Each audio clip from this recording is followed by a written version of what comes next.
The Mysterious Cottage. In a small, quiet village, there was a legend about an old, mysterious cottage that stood at the edge of the forest. The cottage had been abandoned for decades, and the locals avoided it, whispering tales of strange occurrences and unexplained events.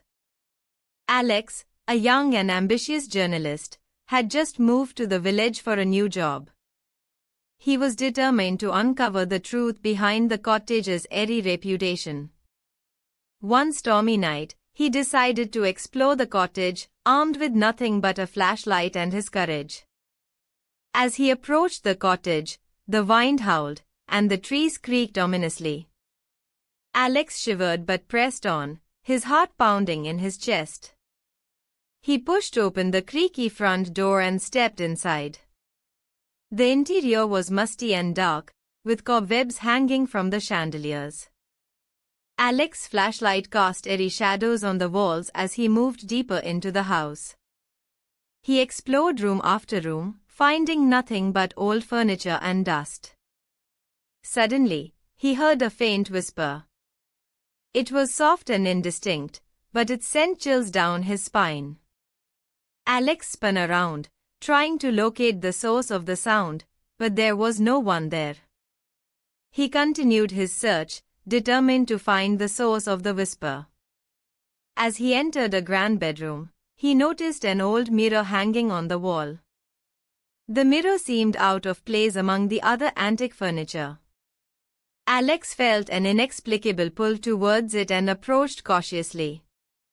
When he looked into the mirror, he saw a reflection that was not his own. It was a girl with a desperate look in her eyes. Alex froze, unable to move or speak. The girl's eyes locked onto his, and he felt a chill run down his spine. Suddenly, the lights in the house flickered and went out. Alex was plunged into darkness. He heard the girl banging on the door, crying for help. He was terrified but managed to gather some courage and hide under the table. As he sat there, he could hear the girl's cries and the sound of her banging on the door. It seemed like hours before the banging stopped, and an eerie silence fell over the house.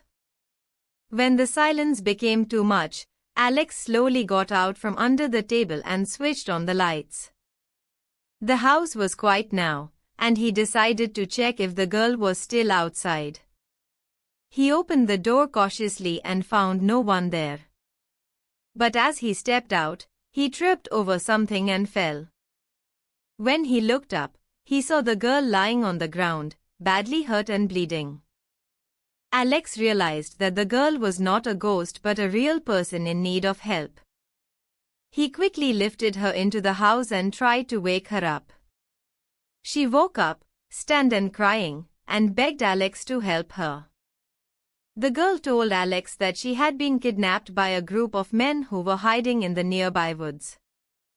They had been using the cottage as a place to keep their victims, and the screams the villagers heard were from the other children they had kidnapped. Alex immediately called the police, and they arrived just in time to rescue the girl and the other children. The police caught the kidnappers and thanked Alex for his bravery. The investigation begins. After the rescue, Alex decided to dig deeper into the history of the cottage and the kidnappers. He started by talking to the villagers, who shared their own stories and fears about the cottage. One of the villagers, an old man named John, told Alex that the cottage had once belonged to a wealthy family who had mysteriously disappeared many years ago.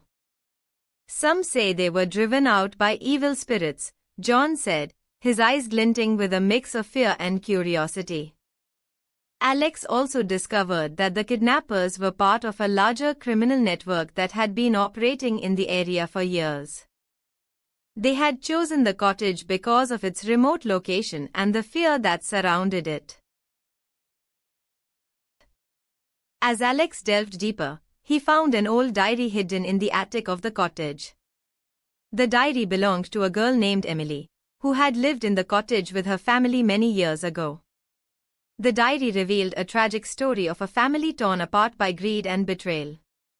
Emily's father had been involved in some shady dealings, and his partners had turned against him. The family had been forced to flee, but they never made it out of the village. Alex realized that the kidnappers had been using the cottage for their nefarious activities, exploiting the fear and mystery that surrounded it. But there was still more to uncover. The final clue. As Alex delved deeper into the diary, he found a hidden page that had been torn out but partially remained.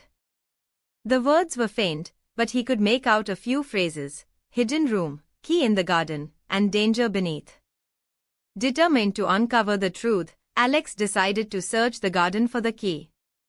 He ventured out into the stormy night, his flashlight casting airy shadows on the ground. The wind was strong, and the rain pounded against him, but he pressed on. After what felt like hours of searching, he spotted something glinting in the light of his flashlight. It was an old key, buried beneath a large stone. Alex picked it up, feeling a surge of excitement and trepidation. He returned to the cottage and began searching for the hidden room. He checked every wall, every floorboard, until he found a small, almost imperceptible seam in one of the walls. He inserted the key into a tiny keyhole and turned it. The wall creaked open, revealing a narrow staircase leading down into darkness. The hidden room. Alex took a deep breath and descended the stairs, his heart pounding in his chest. At the bottom, he found a small room filled with evidence of the kidnappers' activities. There were photographs of the victims, maps of the area, and notes detailing their plans. But what caught Alex's attention was a journal belonging to the leader of the kidnappers. As he flipped through the pages, he discovered that the leader had a personal vendetta against the village. He had been seeking revenge for a past injustice, and the kidnappings were just the beginning. The aftermath. With the evidence in hand, Alex called the police again. This time, they arrived with a team of forensic experts to collect the evidence and analyze it. The kidnappers were brought to justice, and the village could finally begin to heal. The girl Alex had rescued, whose name was Sarah, was reunited with her family. She thanked Alex for saving her life and promised to never forget his bravery. As for Alex, he had solved the mystery of the cottage and brought peace back to the village. He decided to stay in the village, feeling a sense of belonging he had never felt before. The village's gratitude. The villagers, grateful for Alex's bravery, threw a grand celebration in his honor. They shared stories of the cottage's dark past and how Alex had brought light and justice to their community. John, the old man who had first told Alex about the cottage, approached him with tears in his eyes. "You have given us back our village," he said. "We will never forget what you have done." Alex smiled, feeling a sense of pride and fulfillment. He knew that he had made a difference, and that was all that mattered. The new beginning. From that day on, the cottage was no longer a place of fear.